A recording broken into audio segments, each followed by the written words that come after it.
Hello and welcome to Firstpost Vantage with me, Kaur Saroya. Let's get started.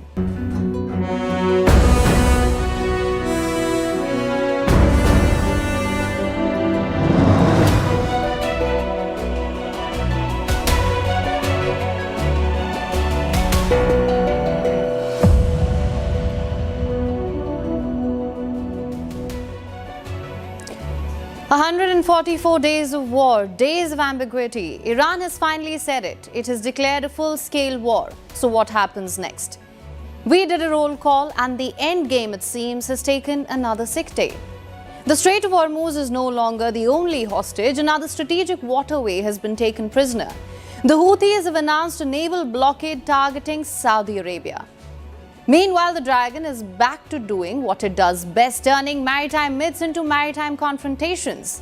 Reports say Chinese Coast Guard personnel assaulted Filipino sailors in the West Philippine Sea. We'll tell you what happened. And then, a strange case from Brown University. A professor noticed something odd. How were so many students suddenly scoring so spectacularly? The answer wasn't hard work. AI passed the test. The exam system did not. And finally, it took Odyssey 10 years to reach Ithaca. Hollywood took a few more years to get there. And tonight we are sending across a query, hoping it will take a lot less time to reach the Greeks. What do you think of the Odyssey? All this and more lined up, but first, the headlines. Russia carries out a live-fire weapons exercise in international waters. This took place in the Channel south of the UK port city of Plymouth. The British Navy monitored the exercise. In June, a Russian warship had fired warning shots to a yacht in the English Channel. Lebanon's president meets Donald Trump in Washington. This comes as Beirut's military moved into an area under a deal with Israel to disarm Iran-backed Hezbollah. But the Lebanese army accused Israel of firing near its troops. The United States and Israel have been ramping up pressure on Lebanon to prove that it can and will disarm Hezbollah. UK's new Prime Minister Andy Burnham holds his inaugural cabinet meeting. He unveiled an energy tax cut from the 1st of October. Electricity bills will be VAT-free in the UK. The tax cut will cost the government more than $1 billion. Burnham also told his ministers to show fiscal discipline. In India, a tunnel collapses at an under-construction hydroelectric project in Sikkim. 12 people have been rescued, but 11 others died in the accident. Rescue teams are working round the clock to reach the workers still trapped inside the tunnel. And Spain moves to ban smoking in outdoor places. This includes bar terraces, parks and beaches. Spain's minority left-wing government has approved a draft law. It must be approved by Parliament, where the government lacks a majority.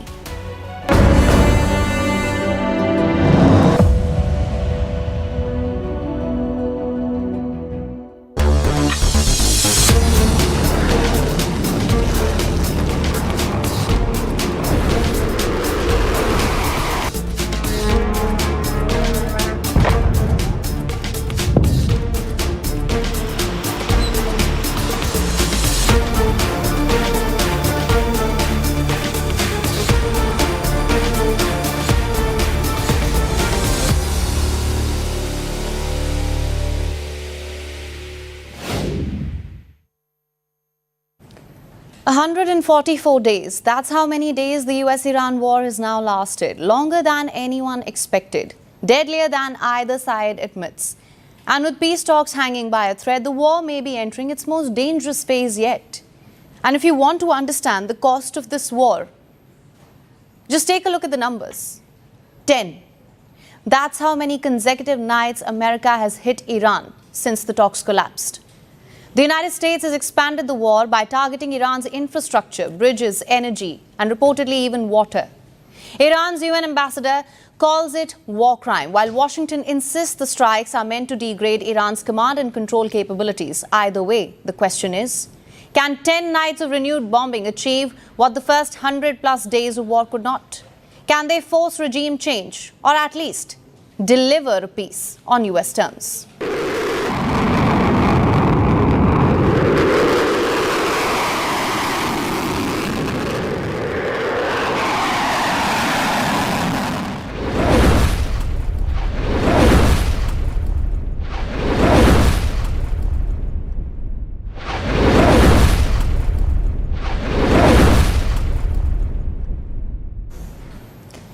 7,600. That's how many lives this war has already claimed. More than 3,600 Iranians have been killed, including at least 2,100 civilians, most of them in US-Israeli strikes. In any case, he is destroying our country now, and we cannot just sit back and allow him to destroy whatever infrastructure we have while we do nothing. It would be much better if this could be resolved through diplomacy, if we could reach an understanding. But in my view, if we are going to fight, although this war is very difficult, we can no longer easily repair the damage. Anything that is destroyed cannot simply be rebuilt. And America has lost at least 17 service members in this war with Iran without stepping foot inside the country. Its ally Israel has lost at least 39 people, including a few dozen Israeli Defense Forces soldiers fighting Hezbollah in Lebanon, and at least 4 civilians by Iranian missile attacks. And in Lebanon, the death toll has now passed 4,000 as the Hezbollah-Israel conflict continues to escalate. 1 million Lebanese people have been displaced so far, but the war hasn't stopped at its main battlefields. It has also claimed lives in Gulf states and even killed at least 7 Indian sailors working on oil tankers in the Strait of Hormuz.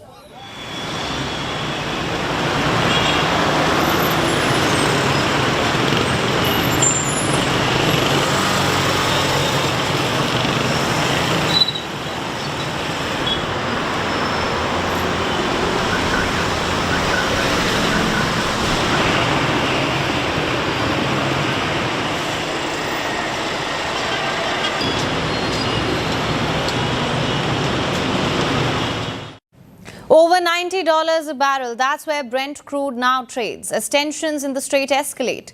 That's an increase of nearly 30% since the ceasefire collapsed. LNG doesn't have a single global price benchmark because shipping costs play a much bigger role. But analysts say panic buyers in Europe and Asia are already driving spot LNG prices to their highest levels in 4 months. Remember, around 20% of the world's oil normally passes through the Strait of Hormuz. $2.2 trillion and counting. That's the estimated hit to the global economy. All because the Strait of Hormuz remains disrupted. Remember, 8 countries, Iran, Iraq, Kuwait, Saudi Arabia, the United Arab Emirates, Qatar, Bahrain and Oman depend on the Strait of Hormuz. And that's for the bulk of their exports. But the closure has led to energy shortages and conservation efforts in farther removed countries as well. The International Energy Agency has described this as the greatest energy security challenge in history. $29 billion. That's the official price tag of US President Donald Trump's Operation Epic Fury. But that may only be the beginning because several estimates suggest that the true cost could be closer to $50 billion once the damage to US bases and the cost of replacing lost missiles, drones and the military equipment is factored in. And that's not all. The war has also reportedly drained America's weapons stockpiles. According to reports, the United States fired more Patriot missiles in the first 4 days of this war than it has supplied to Ukraine over the past 4 years. And according to US lawmakers, it could take years to rebuild those stockpiles. All of this as higher oil prices continue to push up inflation and weigh on the US economy. $270 billion. That is the estimated damage to Iran's economy. The Internal Monetary Fund projects that Iran's economy will shrink 6.1% this year, though that was assuming Hormuz would now be normalizing, not freezing. And this is a country that was already struggling under years of sanctions and economic isolation. Tehran says any lasting peace deal must include access to tens of billions of dollars in frozen Iranian assets held abroad. Those funds could become critical to rebuilding a war-ravaged economy. But it remains one of the key sticking points of the talks between Tehran and Washington. And finally, 105 days. That's how long Trump has before Americans vote in the midterm elections in November. And the higher US casualties rise, the higher oil prices climb, and the more America's military and global standing are stretched, the tougher that election could become. These numbers, shocking as they are, only tell part of the story. If this war continues, the numbers will only get bigger, as you can imagine. Which means more deaths, more displacement, higher oil prices, and even greater economic damage. The reality is both sides are now bleeding just in different currencies. But the question is still the same as day one of the war. Who blinks first? Looks like the world is running out of safer routes. The Strait of Hormuz is effectively shut. Iran has reduced Hormuz traffic to a trickle. And now another sea route is the new flashpoint. The Houthis have declared a naval blockade of Saudi Arabia. The Yemeni armed forces announced a maritime embargo against the criminal Saudi enemy based on the equation of a blockade for a blockade, and it will enter into force effective immediately upon the issuance of this statement. So, what is a maritime embargo? The Houthis want to make the shipping route so dangerous that ships stop using it. Along with the embargo, the Houthis also declared a general mobilization, calling on fighters to reinforce front lines and warned that any Saudi escalation would be met with what they called a full-scale and severe response. Saudi Arabia has not yet formally responded, but the Saudi-led coalition in Yemen said it would respond with force and announced that it had begun implementing protection measures for its ships. Now, this declaration was days in the making, so let's rewind to last week. Saudi aircraft struck Sana'a International Airport, the main airport in Yemen's capital, which the Houthis control. It was one of the deadliest strikes in years. The Houthis called it a red line. Days later, they made good on their threat. Accordingly, the Yemeni armed forces affirm the following.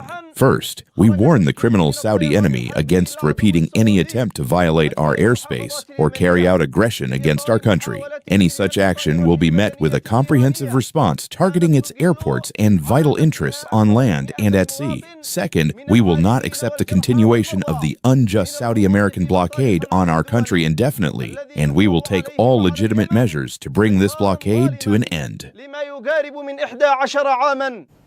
The Houthis are formerly known as Ansar Allah. They are a Yemeni armed movement. They've controlled Yemen's capital Sana'a since 2014. They are backed by Iran, armed by them, and in the current broader conflict aligned with them.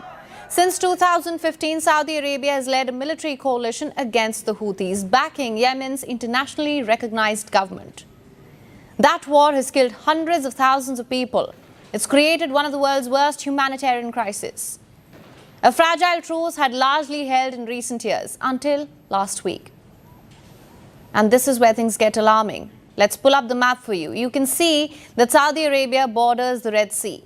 Its western ports matter immensely, especially for oil exports and commercial cargo. And ships leaving these ports must sail south towards one narrow passage called the Bab al-Mandeb Strait. And this strait connects the Red Sea and the Gulf of Aden. It is one of the world's most important shipping choke points. West Asia, Europe, and Asia heavily depend on it. The Strait of Hormuz is shut, so Saudi Arabia has been rerouting its oil exports westward through the East-West Petroline pipeline, a 1,200-kilometer pipeline that runs from eastern oil fields to the Red Sea port of Yanbu. It pumps approximately 7 million barrels of oil per day, and the Houthis are blockading the waters those tankers sail through. So the Houthis are not saying they'll block Saudi's entire coastline. What they are talking about is shipping lane off Yemen's coast, especially around the Bab al-Mandeb Strait. So the full closure of the Bab al-Mandeb Strait would halt Saudi oil exports to Asia, heavily impact Europe, and could reduce global oil supply by a further 7%. The Iran war has already cut global supply by 10%. So the numbers are stacking up.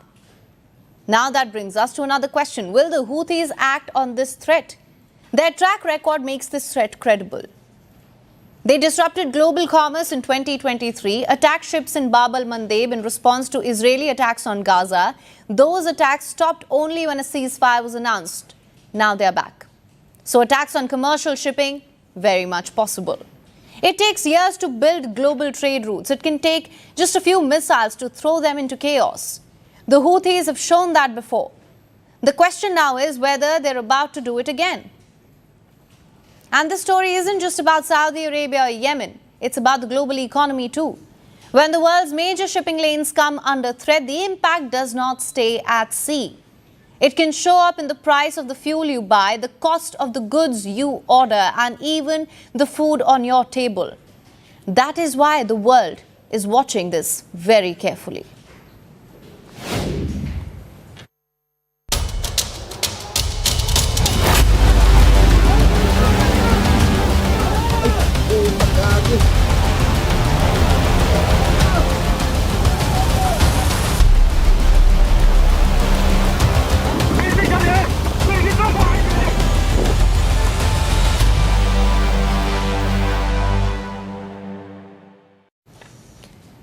A violent flare-up has taken place at sea. The Chinese Coast Guard has clashed with members of the Philippines Navy. Now, this isn't exactly unusual. China has attacked people from the Philippines at sea before. But what makes this latest attack unique is that the Chinese Coast Guard used batons. They ended up injuring several of the Filipino service members. Take a look.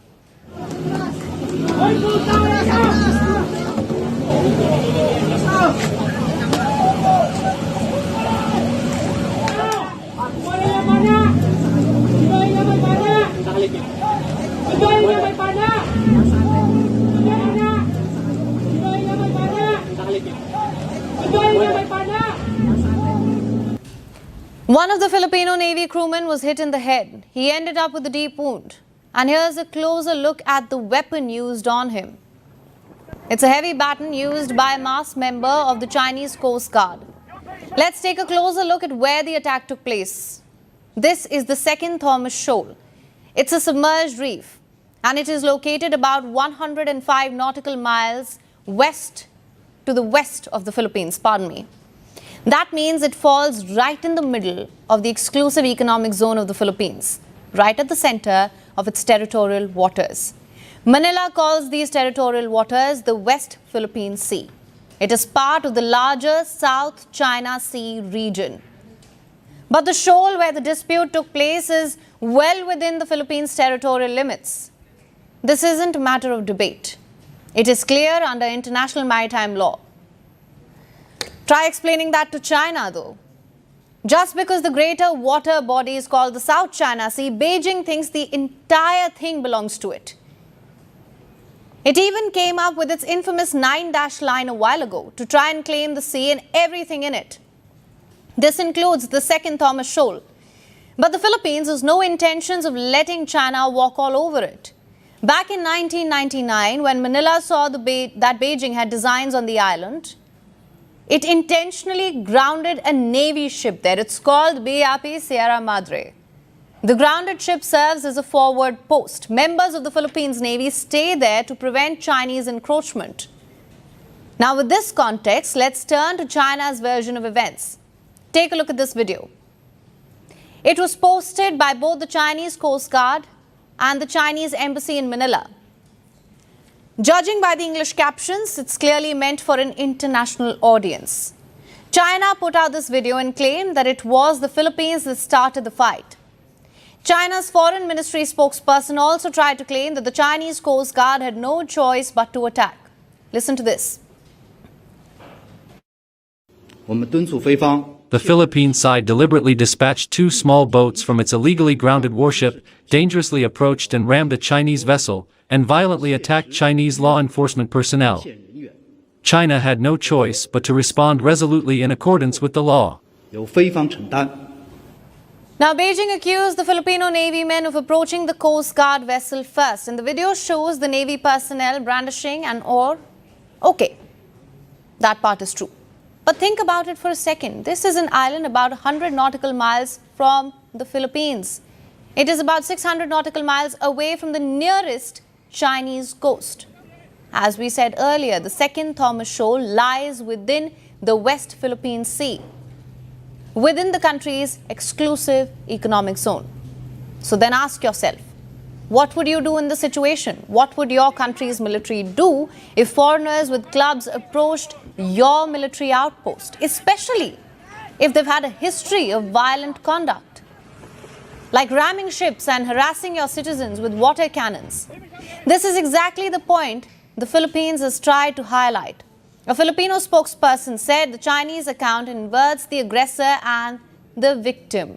He added that the nation provoking violence is the one sending people 600 nautical miles away to foreign seas. As you might expect, China has ignored this basic fact, and Beijing continues to peddle its bogus claims. The second Hormuz Shoal is just one of the many islands China has laid claim to.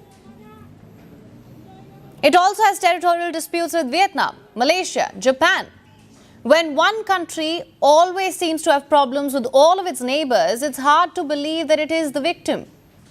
And it's why most of the world doesn't buy Beijing's side of the story, no matter how many videos it puts out. Drones have changed how wars are being fought. These cheap weapons certainly pack a punch, but the real challenge is intercepting them. You can fire machine guns or shoot missiles. Either way, you spend millions just to bring down a $20,000 drone. Clearly, the cost is too high. Not only is that bad military strategy, it's a nightmare for accountants. But the United States has found a cheap solution, not a smaller missile or laser gun, but a microwave. The same science that warms your leftovers is now frying drones out of the sky. Our next report tells you more. The US Army has unveiled a new weapon to shoot down drones. No, it's not a new interceptor missile or an air defense gun. It is a microwave cannon designed to disable swarms of drones by frying their electronics rather than blowing them up in the sky. So how does it work? And will it change the future of warfare? Drones have officially taken over the battlefield. These weapons that can be assembled even in a garage offer pinpoint attacks with a loud bang. They are cheap, they are reliable, and they make headlines. But bringing them down has armies worried. You can fire machine guns, launch interceptor missiles, even scramble fighter jets. Either way, the cost to shoot down a drone remains extremely high. And the US is slowly changing that. Lockheed Martin has come up with a cost-effective weapon to bring down drones. A microwave strapped to a drone. Called the Morpheus X Rotor. This is a ground-launched airborne high-power microwave. A counter-drone system that is mounted to the spine of a drone. It can neutralize 50 swarm drones in one go. It directs beams of electromagnetic energy as it nears enemy drones that fries the circuit board of the drones, forcing them to fall down without entirely destroying them. This is the same technology we see in our kitchens, in the microwaves that we use to warm our food. The Morpheus X Rotor is reusable. It has a significantly low cost per kill compared to other anti-drone systems because it costs just a few $1,000s to make it. Essentially, it is just another drone. That's what the future looks like. The easiest way to counter cheap drones is using cheap drones. We are already seeing that in Ukraine. Ukrainian armed forces are using cheap interceptor drones that cost a few $100s to take out Russian drones. But these interceptions can be risky because these drones are packed with explosives. Compare that to the Morpheus X Rotor that the US has unveiled. It involves no explosions.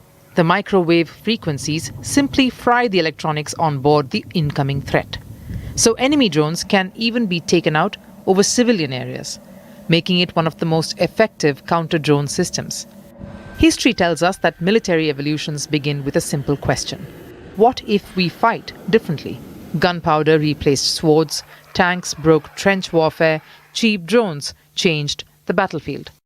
And now microwave weapons will reshape air defenses, not because they are louder, but because they are cheaper and smarter.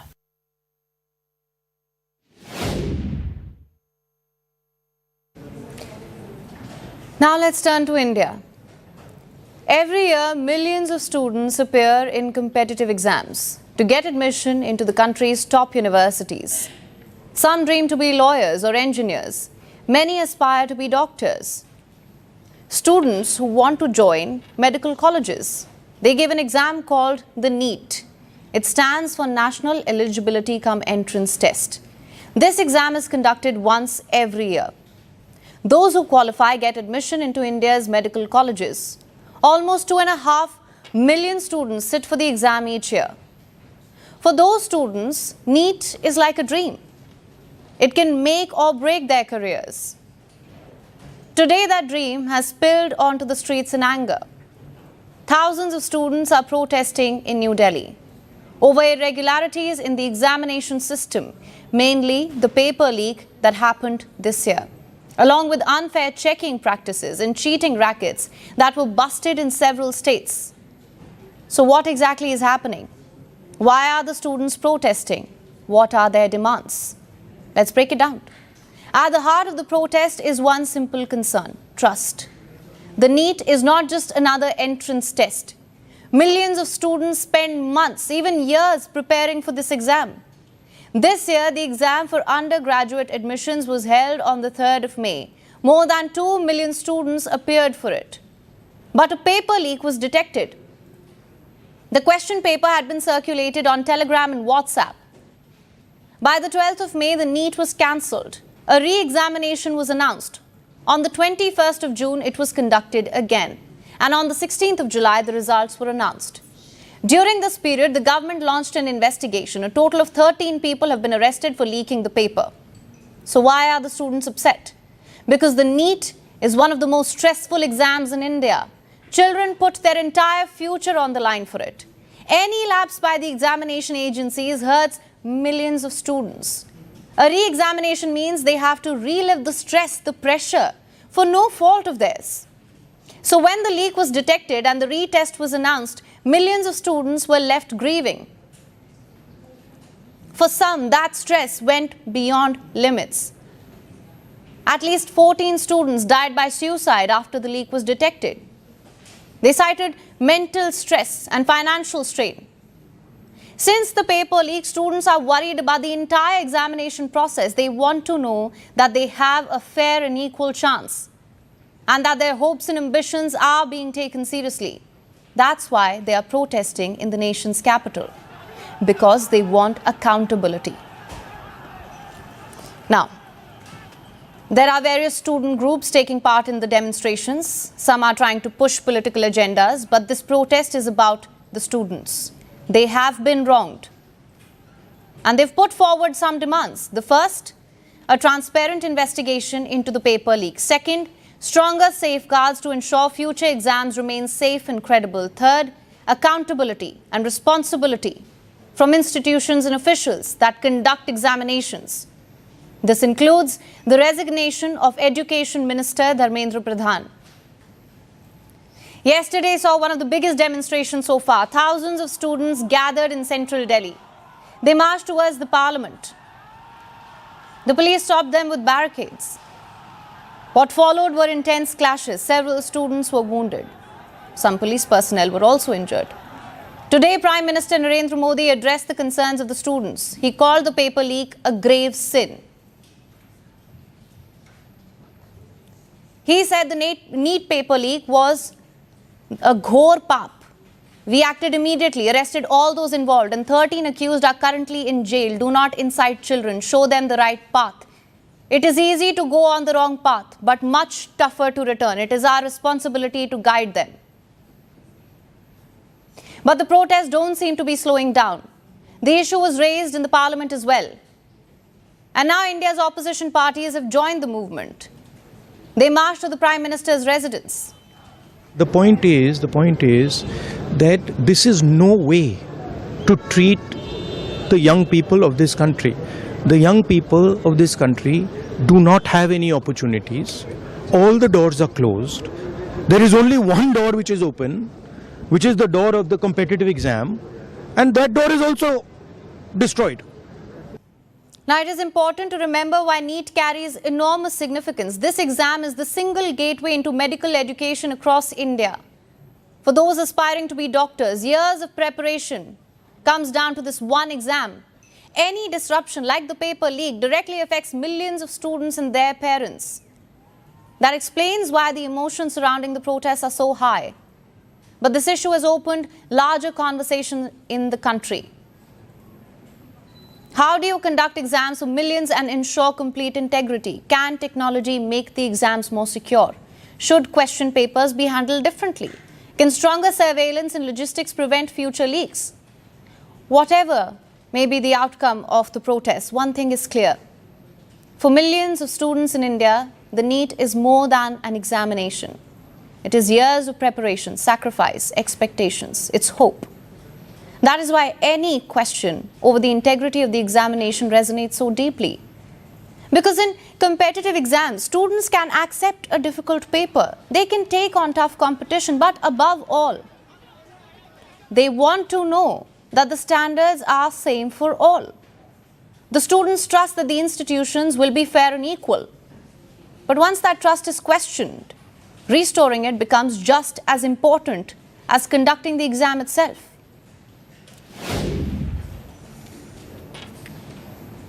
India's newest anti-submarine warfare warship, INS Malwan, is joining the Navy at a time when China and Pakistan are rapidly expanding their underwater fleets. Built with over 80% indigenous content, INS Malwan is designed to detect, track and destroy hostile submarines in shallow coastal waters, giving India a powerful new layer of maritime defense and strengthening security across the Indian Ocean. Here's a report. After decades of preparing for threats above sea, India is preparing for the enemy below it. On the 22nd of July, it'll take its underwater military power to the next level with the induction of the INS Malwan, a new generation submarine hunter built to detect, track and destroy enemy submarines lurking close to India's coastline. What makes it special? The INS Malwan is the second of 16 new anti-submarine warfare shallow water craft being built entirely in India. But don't let its size fool you. Its mission is among the toughest in naval warfare, finding submarines that do not want to be found. Remember, modern submarines are among the deadliest weapons at sea. They can remain underwater for weeks, launch torpedoes, fire cruise missiles, and disappear without ever being seen. Therefore, finding one is like searching for a needle in a moving haystack. That's where the INS Malwan comes in. It's packed with sonar systems and anti-submarine rockets, lightweight torpedoes, and underwater decoys. The job is simple: detect, track and destroy enemy submarines before they even get a chance to get close enough. And unlike destroyers or frigates, the INS Malwan is designed for shallow coastal waters, exactly where enemy submarines must pass to target Indian ports, warships or merchant shipping. Its induction into the Indian Navy comes at a critical time.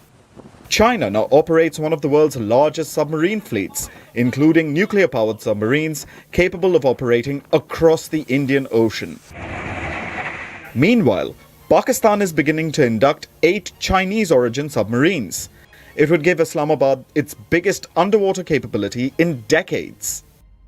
India today operates around 16 conventional submarines, and the Indian Navy is strengthening its anti-submarine shield.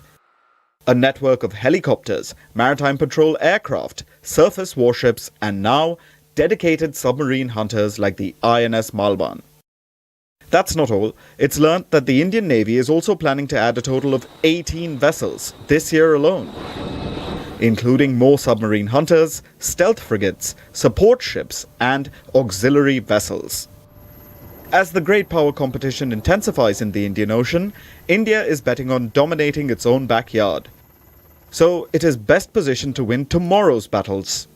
And all signs suggest the next naval battle may be invisible because it'll be fought underwater. For centuries, naval power was measured by the number of battleships a nation could put to sea. But now, the real contest is invisible and deep underwater. With the INS Malwan, India has added another hunter to that silent war.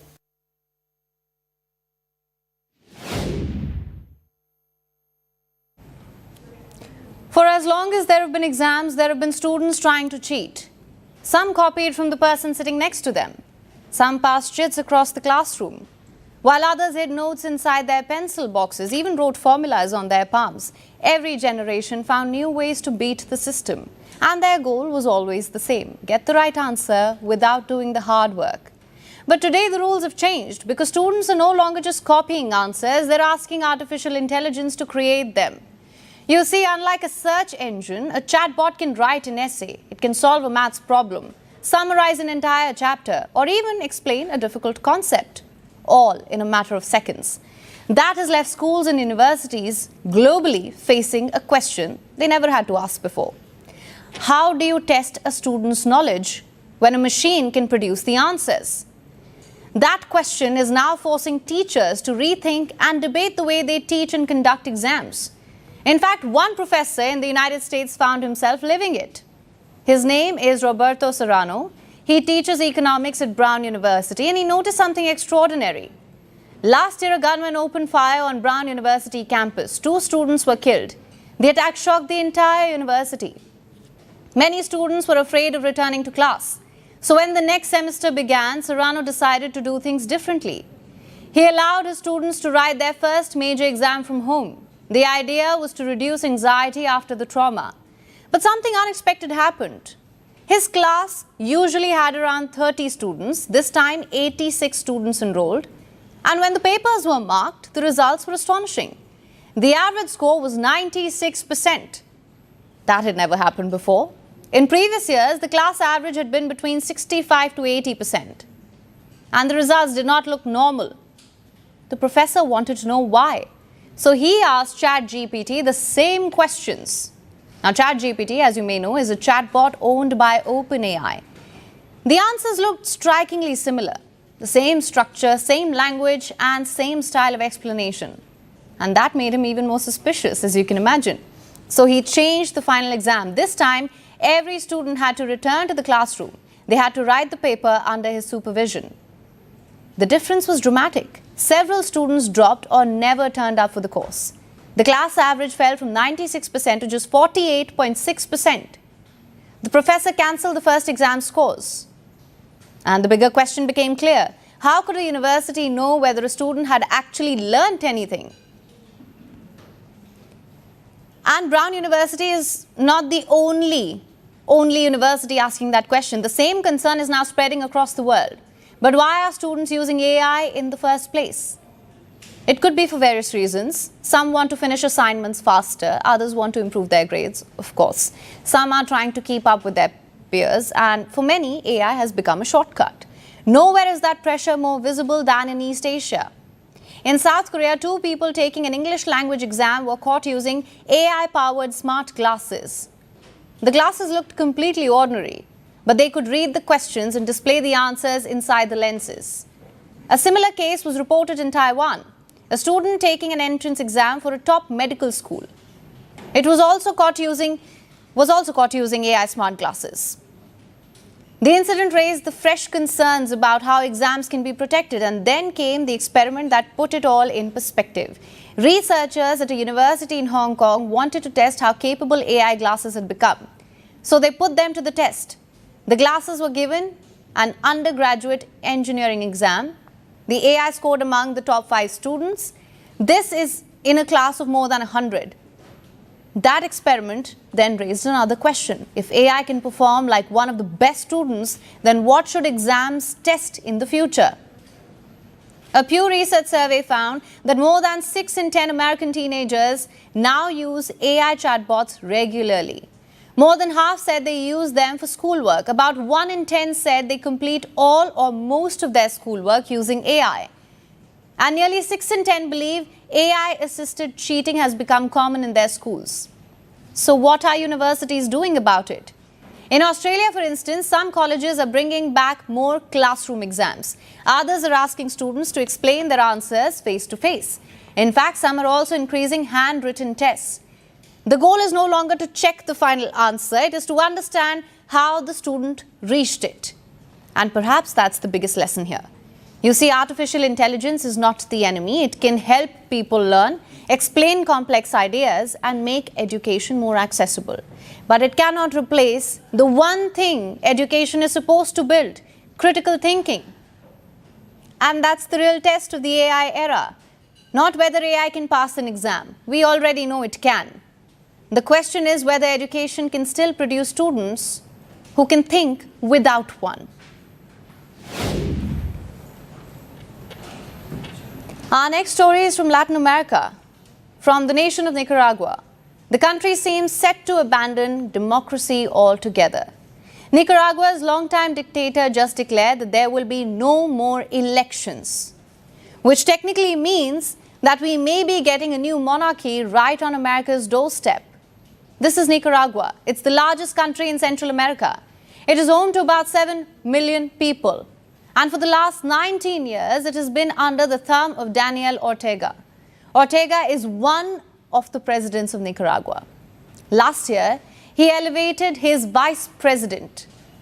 So the country now has 2 co-presidents. And as I mentioned, that this VP turned co-president actually happens to be his wife. Her name is Rosario Murillo. Ortega changed Nicaragua's constitution last year. He introduced the concept of co-president and then he elevated his wife to that post. It's probably going to take a lot to top that anniversary gift. But jokes aside, Nicaragua's first couple have taken a hatchet to democracy there. It wasn't really great to begin with. The country has a history of dictatorships, courtesy the United States and its meddling. Ortega himself is a byproduct of Washington's puppet show there. He first rose to power after a coup in 1979, overthrowing the US-backed Anastasio Somoza. Back then, Ortega styled himself as a coordinator of the junta. But soon enough, he wriggled his way into presidency. Ortega was president from 1985 to 1990, but then he lost the next election. He was voted out in 1990 and then he was kept out in the 2 following elections. But it seems every dictator has his day. He won the 2006 election, which happened to be a 3-way battle. And he's been in power ever since. Over the past 2 decades, he's cracked down on the opposition. He is accused of rigging elections. And of course, he has been elevating his beloved wife. But it seems he's tired of that whole charade now. Here's what he finally said this weekend. They better forget it. Here there will be no more elections, so they can try to grab the government and seize power. Ortega says there will be no more elections. His justification is that this will prevent his opponents from returning to power. Now that might sound self-explanatory, but there is some context here. Ortega accuses his opponents of being American proxies, or at the very least, backed by the United States. This, of course, comes from the history of American meddling in Nicaragua. That did happen. And knowing the CIA, it might not be a thing of the past either. Ortega leans heavily into the conspiracy of American meddling. Don't think that because there is no war, we are at peace. No, they are there. Conspiring, organizing, looking to organize parties so that in an election which they assume, then those parties win the elections. And the days when parties backed by the Yankees and the Somochistas would return to power are over. Never again. We have no way of knowing just how true Ortega's allegations are. He is not exactly the most reliable source, and neither is Trump's United States. The people of Nicaragua have always been between a rock and a hard place. But it seems Ortega has decided to take it to the next level. He looks all set to declare himself emperor, because that's pretty much the only next step. After all, what happens when a democratic republic falls?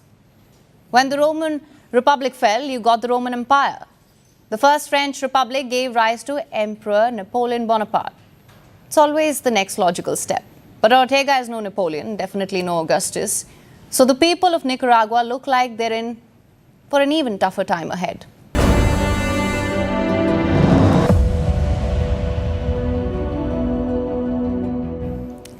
And Pakistan is going viral again, and this time it has nothing to do with missiles or political drama. It's a bicycle ambulance, a cycle with a stretcher attached. The video of the ambulance, which is now viral, is from Karachi. However, it did not make sense to the internet. People started posting comparisons to drone deliveries in Dubai and flying ambulances in Singapore. For everyone else, it's a bicycle, but for Pakistan, it's apparently the next generation of emergency healthcare. Because while others in the world are racing to build the future, Pakistan is trying to pedal towards it.